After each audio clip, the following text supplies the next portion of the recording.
a ver los tipos de uniones soldadas. Tenemos básicamente tres tipos de uniones soldadas, ¿sí? Esta es la clasificación más importante.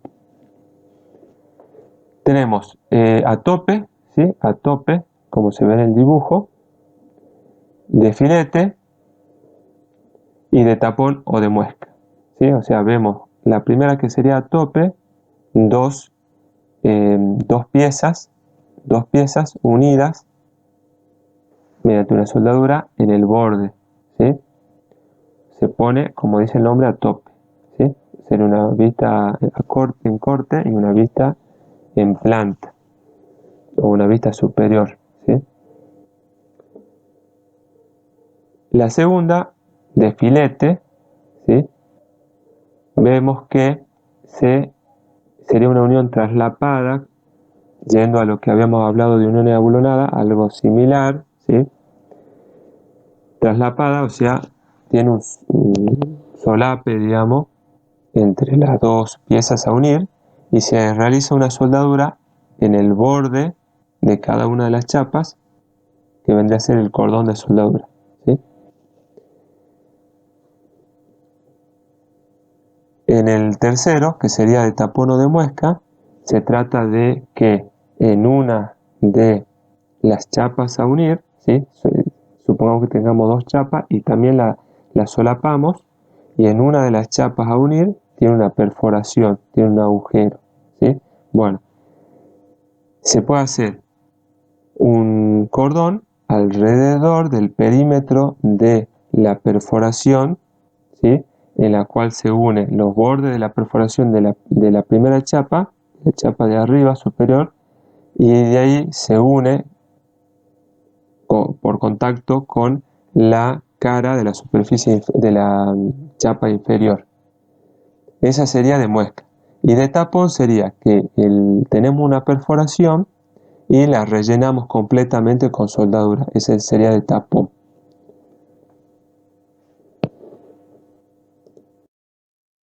Segunda clasificación, que sería según la posición en la que se realiza la soldadura. Podemos tener, por ejemplo, una soldadura plana a tope, ¿sí? Podemos tener una horizontal a tope, una horizontal a filete, una vertical a filete. O también puede ser sobre cabeza, que puede ser, como se ve en la figura, a tope o filete. Las soldaduras sobre cabeza son las más difíciles de ejecutar correctamente y deben ser evitadas en lo posible. Una tercera clasificación, según el tipo de junta. Tenemos a tope, como ya habíamos dicho. Tenemos traslapada, como habíamos dicho que era la que habíamos visto, la de filete, que decíamos que era similar a la traslapada que habíamos visto en la bulonada. Bueno, sí, también en soldadura sería de la misma manera, se llamaría la traslapada, ¿sí? Tenemos de borde, sería la C. Tenemos una T a filete, una T a tope y de esquina.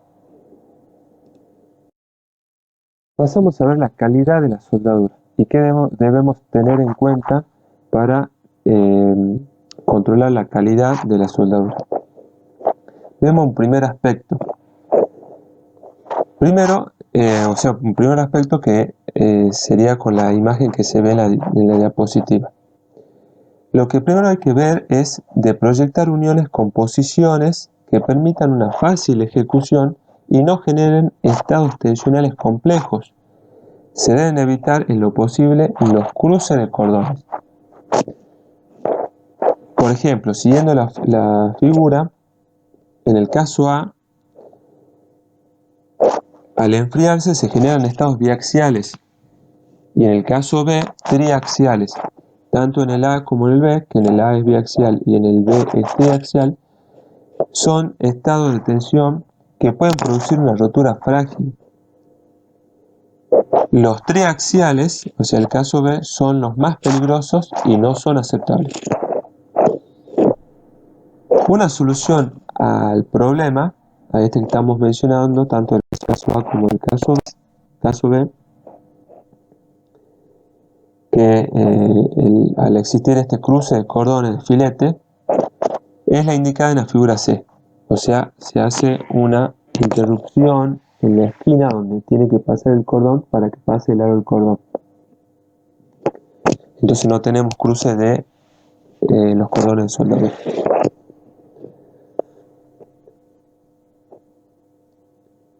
También, por ejemplo, cuando se cruzan dos cordones, se debe estudiar la secuencia de soldados. Por ejemplo, en la figura D.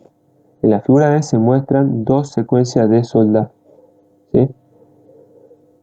O sea, primero, ahí dice el 1, quiere decir que va primero esa soldadura y con la flecha la dirección como se van haciendo. Y después, en 2 sería segundo, obviamente, segundo cordón que se debe realizar. Y en el caso de la figura E, cuando existen soldaduras en dos caras de una misma placa. Eso hay que tener en cuenta para evitar la distorsión.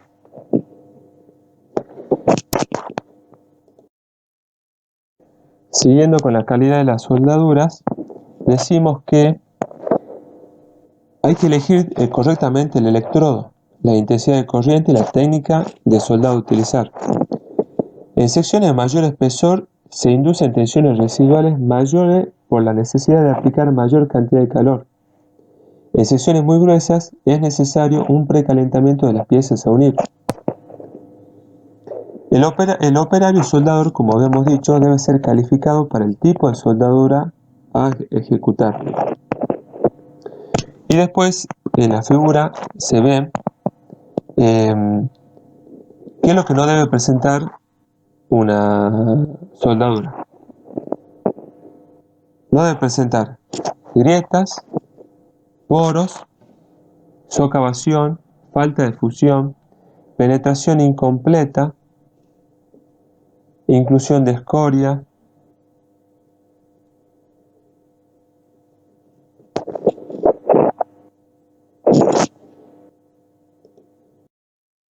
especialmente las soldaduras a tope. Se utiliza fundamentalmente para unir miembros estructurales que están ubicados en el mismo plano. También para juntas en T, que habíamos visto en figuras anteriores, para juntas acampanadas también. Puede ser de penetración total, como se ve en la figura que se ve en la Firmina, o sea, de penetración total, o de penetración parcial, según la unión se extienda o no en todo el espesor de la junta, ¿sí? O sea, penetración total se extiende en todo el espesor de la junta, como se ve en la figura A, y en penetración parcial solamente en una partecita del espesor, en una parte del espesor, en ese valor D, perdón.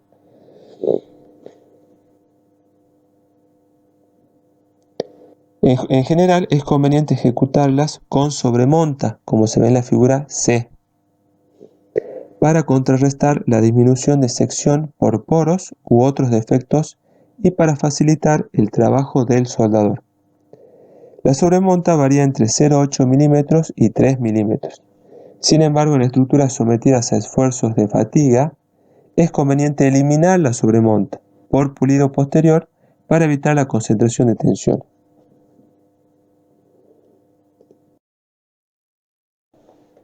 Las superficies pueden tener o no preparación en función de sus espesores y de que la soldadura se ejecute desde uno o desde ambos lados. En general es conveniente que el extremo no sea biselado, sino que tenga un tramo recto para evitar socavaciones. En soldaduras de penetración total, para asegurar una buena raíz, es conveniente utilizar una chapa de respaldo. Entonces vemos en la figura diferentes tipos de preparaciones del borde de las chapas a unir, y según esa preparación tiene una denominación, ¿sí? Entonces primero vemos el tipo de soldadura a tope rectangular de un solo lado. Entre paréntesis está se menciona si se hace de un solo lado o de ambos lados. O sea, si se hace de un solo lado, o sea, por ejemplo, desde el lado superior solamente, o si se hace de los dos lados, de ambos lados, sería superior e inferior. Por ejemplo, el primero, que es rectangular, tiene una abertura rectangular en la parte superior, o sea, de un solo lado. Esa sería la rectangular. Luego, siguiendo para la derecha, tenemos el tipo de soldadura tope B, o sea, en B corta, digamos, en B, que sería en B simple o en B doble. Si es simple, se hace de un solo lado, o sea, del lado superior, o si es en ambos, si es una B doble, en tipo B doble, sería en ambos lados, o sea, tanto superior como inferior. Después tenemos de la misma manera una U simple y una U doble. Tenemos también bisel simple y bisel doble.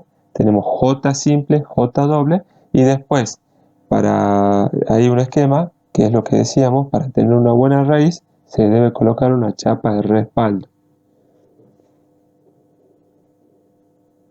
Decíamos que teníamos que tener en cuenta que en general, a pesar de todos estos casos que se muestran en estos ejemplos y la nomenclatura que tiene cada uno, en general es conveniente que el extremo no sea biselado, sino que tenga un tramo recto para evitar socavaciones, que era una de las fallas, uno de los inconvenientes que podíamos tener en la soldadura.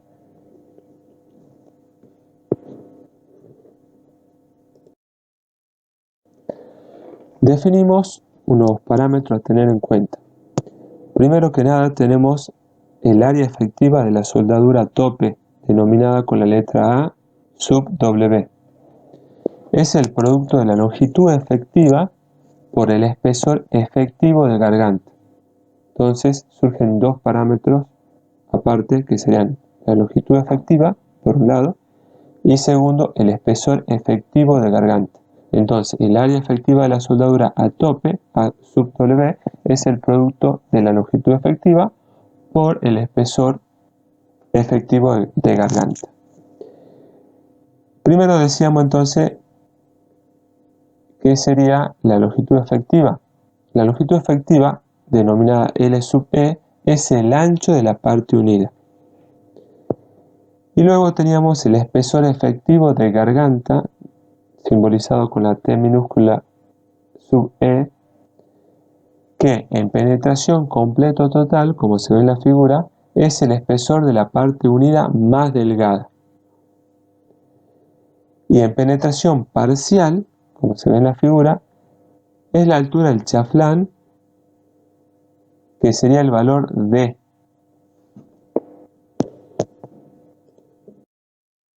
En la figura J2.1 del reglamento se especifica la nomenclatura para soldadura a tope.